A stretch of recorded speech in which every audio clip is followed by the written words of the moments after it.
जय माँ काली मित्रों, आपका हमारे चैनल माँ काली माँ दुर्गा शक्ति संवाद में स्वागत है। मित्रों, अगर आप हमारे चैनल पर नए हैं तो हमारे चैनल को सब्सक्राइब कीजिए, लाइक कीजिए, शेयर कीजिए। साथ ही नोटिफिकेशन बेल को भी प्रेस कीजिए, जिससे हमारी आने वाली वीडियोस का नोटिफिकेशन आपको तुरंत मिल जाए। मित्रों, आज का जो विषय है वो विषय ये है कि अगर जाप करते करते हमें नींद आ जाए तब क्या होता है। देखिए, हमारे जीवन में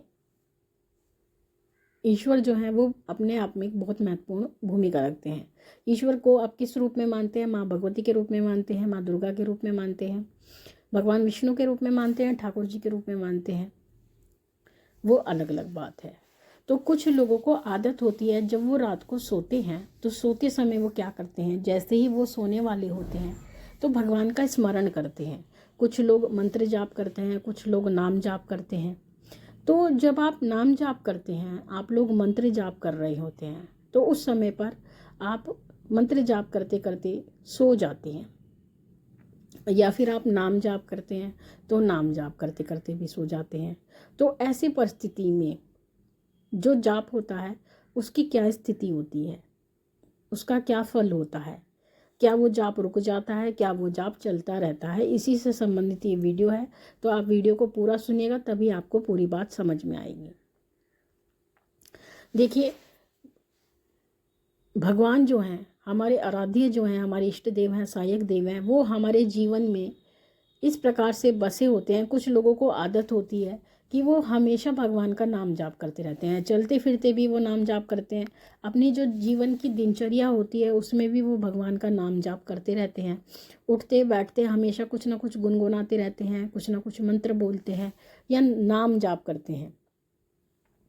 कुछ मंत्रों का जो सामान्य मंत्र हैं उनका भी जाप करते रहते हैं। लेकिन हम हमेशा एक ही बात कहते हैं कि अगर आप मंत्र का जाप करना चाहते हैं चलते फिरते, तो आप बीज मंत्रों का जाप ना करें, क्योंकि चलते फिरते बीज मंत्रों का जाप नहीं किया जाता। क्योंकि जब आप चलते फिरते मंत्र जाप करते हो तो जो मंत्रों की ऊर्जा होती है, जो उसका प्रवाह होता है, वो आपके पैरों के माध्यम से भूमि में चला जाता है। तो इसलिए बीज मंत्रों का जाप चलते फिरते नहीं किया जाता है। हाँ, नाम जाप और सामान्य वैदिक मंत्रों का आप चलते फिरते जाप कर सकते हैं। शावर मंत्रों का जाप भी चलते फिरते नहीं किया जाता है। तो जब आप जाप करते रहते हो तो वही चीज़ आपको, जब आप आराम करते हो यानी रात के समय जब आप सोने के लिए लेटते हो, तो आपको वही आदत होती है, वही आपकी जो हैबिट होती है, आप लेटते ही वही नाम जाप आप शुरू कर देते हैं। या फिर अगर आप छोटे मोटे मंत्रों का जाप करते हैं तो वही मंत्र जाप आप शुरू कर देते हैं। तो मंत्र जाप करते करते आपको कुछ समय हो जाता है, 15-20 मिनट भी होती है, कुछ लोग आधा घंटा 1 घंटे तक भी, अगर उनको नींद नहीं आती है तो जाप करते रहते हैं और ईश्वर का ध्यान करते रहते हैं। तो उसी नाम को जाप करते करते, ध्यान करते करते उनको नींद आ जाती है। तो जब नींद आती है तो क्या वो जाप रुक जाता है? नहीं। जब आप नाम जाप करते करते या मंत्र जाप करते करते जब आप सोते हैं तो वो मंत्र जाप रुकता नहीं है। उस जाप को आपका जो सूक्ष्म शरीर होता है वो उस जाप को लगातार करता रहता है, और वो जाप आपकी नाभि के माध्यम से लगातार चलता रहता है। यानी जो आपका सूक्ष्म शरीर होता है, वो शरीर आपके मंत्र को, आपके जो जाप को वो लगातार कर रहा होता है। तो ऐसी परिस्थिति में आप तो सोते रहते हैं, लेकिन जो आपका जाप होता है वो लगातार चलता रहता है, और चलते चलते, उसी जाप के चलते चलते आप जाग जाते हैं। यानी ईश्वर के नाम से आप सोते हैं, और सोते समय भी ईश्वर के नाम को जाप करते रहते हैं, और जागते समय भी, क्योंकि जब आपकी हैबिट यही है, जब आप सुबह के समय जागते हैं तब भी आप जाप करते हैं। तो इस प्रकार से आप 24 घंटे जाप ही करते रहते हैं। तो जब आप सो रहे होते हैं तब भी आप जाप कर रहे होते हैं। तो जब आप सोते समय जाप करते हैं तो उस जाप का आपको कई गुना फल मिलता है, क्योंकि आपकी नाभि के माध्यम से वो जाप चल रहा होता है, आपका सूक्ष्म शरीर उस जाप को कर रहा होता है। तो उस जाप का अपने आप में बहुत बड़ा महत्व होता है। तो इसीलिए कभी भी ये ना समझें कि जब आप जाप करते करते सो गए हैं तो आपका जाप बंद हो चुका है। आपका जाप बंद नहीं होता, वो लगातार नाभि के माध्यम से होता रहता है, और आपको उस जाप का पूर्ण फल मिलता रहता है, और आप अपने इष्ट के निकट जाते रहते हैं, और इष्ट को जितना आप उनका ध्यान करते हैं, जितना आप उनका जाप करते हैं, जितना आप उनको मनाते हैं, आपको उतना ज़्यादा ही पुण्य प्राप्त होता है, उतनी ही कृपा आपको प्राप्त होती है।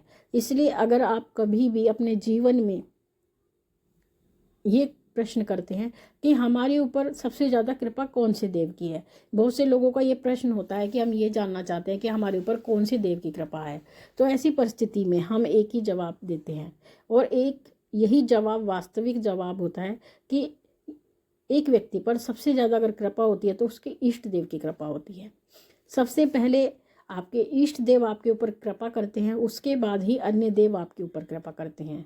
और अगर आपके जीवन में कोई भी परेशानी आती है, कोई भी ऐसी परिस्थिति आती है, आप मुसीबत में होते हो, तो आपका जो बचाव करते हैं वो बचाव भी आपके इष्ट देव ही करते हैं।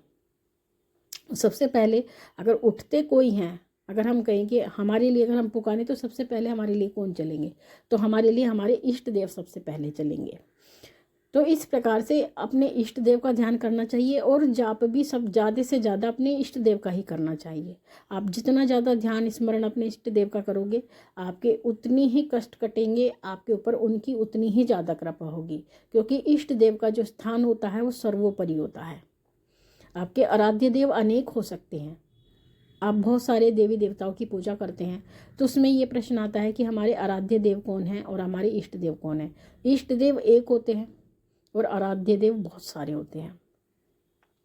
तो इस प्रकार से आपको अपने इष्ट देव का ही जाप करना चाहिए। रात को सोते समय अपने इष्ट देव का ध्यान जरूर करना चाहिए, और उनका कोई भी मंत्र जो सामान्य मंत्र होता है, जैसे आपके इष्ट देव भोलेनाथ हैं, तो आपको भोलेनाथ के ओम नमः शिवाय मंत्र का जाप भी आप चलते फिरते उठते बैठते या रात को सोते समय भी आप आराम से कर सकते हो।